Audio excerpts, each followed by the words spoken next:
The answer of what happened and why we are not practicing the same strength of practice as was going on in the Tang Dynasty is a long one. But I am going to sum up what I believe to be the biggest issue. At some point, acupuncture defaulted to a passive style of practice in which a needle is put in and expected to make changes. But we, the practitioner, are not expected to actively do something to make the needle affect the change. That is to say, we have somehow settled into a belief that the needle does something and the point does something. And our job is to put the needle into that point so it happens. We are not taught that it is us as a bridge between the needle and the point doing something to the needle that is the deciding factor. Now, please, I'm not saying what we're doing is wrong today. Passive needling, what I call passive needling, has its place in treatment and is important in its own right. It is very, very important and valid. But just like yin needs yang, we must grasp that active needling has to exist in our treatments as well if we're going to balance out what we do. Yin needling, yang needling, passive needling, active needling together. Without it, how can we be well-rounded in our ability to treat illness and fast in the results we obtain? Because the truth is, a needle is not meant to be inserted into a point. A needle is meant to manipulate the qi of a patient. The point is only a location, and its actions can only happen reliably. That's the key, reliably, with correct manipulation of the needle. Now, understanding how to change the motion and intensity of our needling and supporting hands, as well as our body weight and our movement, is critical to moving away from an insertion and hoped for results based on theory in a book that says the point does something, and into actively expecting to affect the patient's qi in what I'm going to be calling active needling.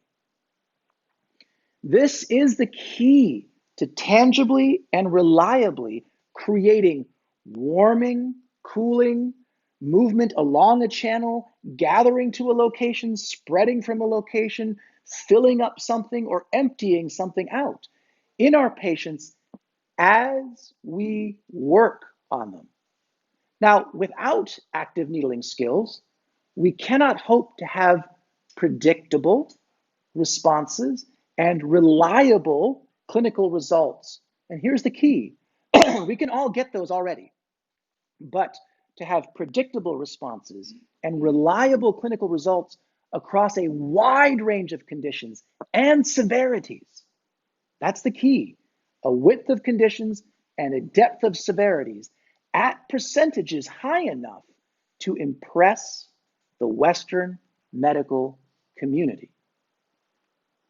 Now, in this seminar, we will be looking at the physical mechanics, what I must be doing with my body and my hands, of active needling in what I have come to call the 9 essential needling techniques for clinical efficacy. The 9 techniques we will be covering are burning mountain, 烧山火, cooling sky, 头天凉, channel traveling, 行经同络, softening or spreading, 散法, gathering or consolidating, 聚法, pulling out, 提气法, pinning in, 扣气法, sparrow pecking, 雀啄法, awakening the yuan, 醒元法. I am presenting these techniques as clinically focused classical Chinese medicine in which the practitioner is expected to have a highly developed Daoyin or Qi practice, be well schooled in classical tests, But then most importantly, be tested by real patients of every kind and every severity to find out our weaknesses, to find out what has to be worked upon, and be expected to show quick and obvious results and seek why not when we don't.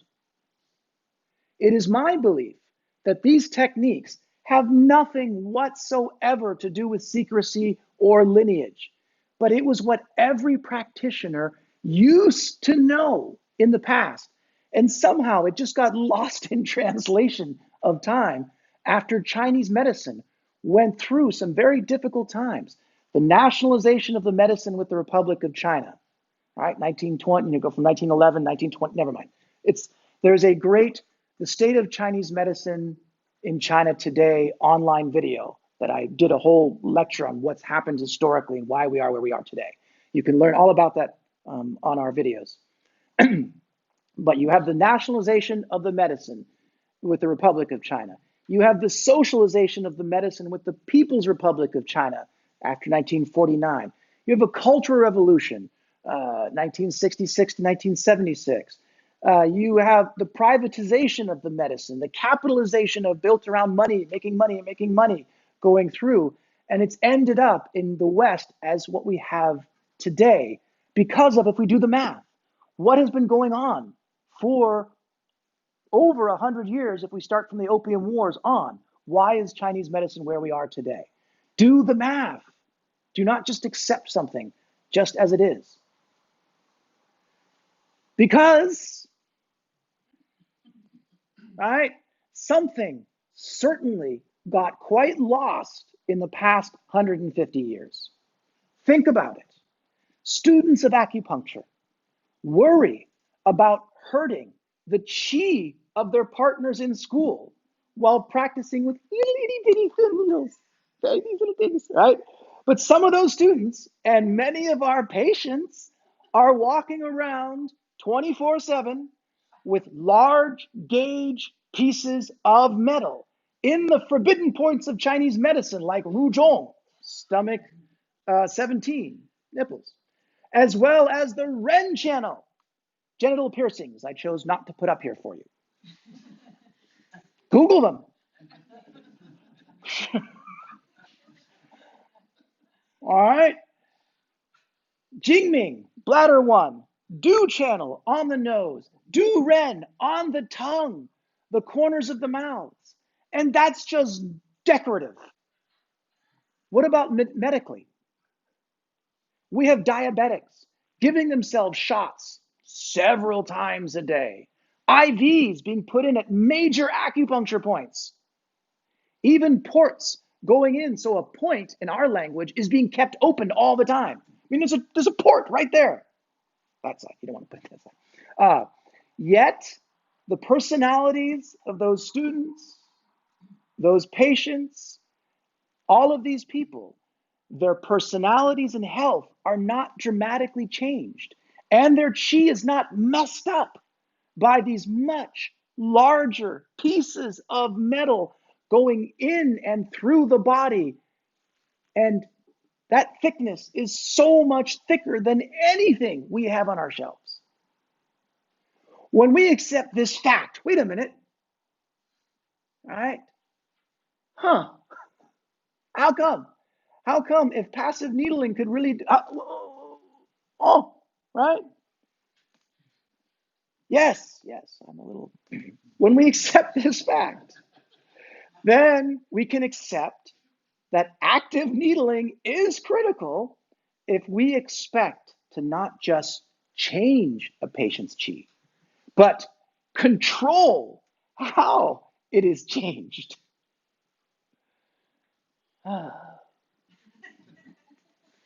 Passive needling works. I am not saying it's wrong. It is excellent. It is wonderful.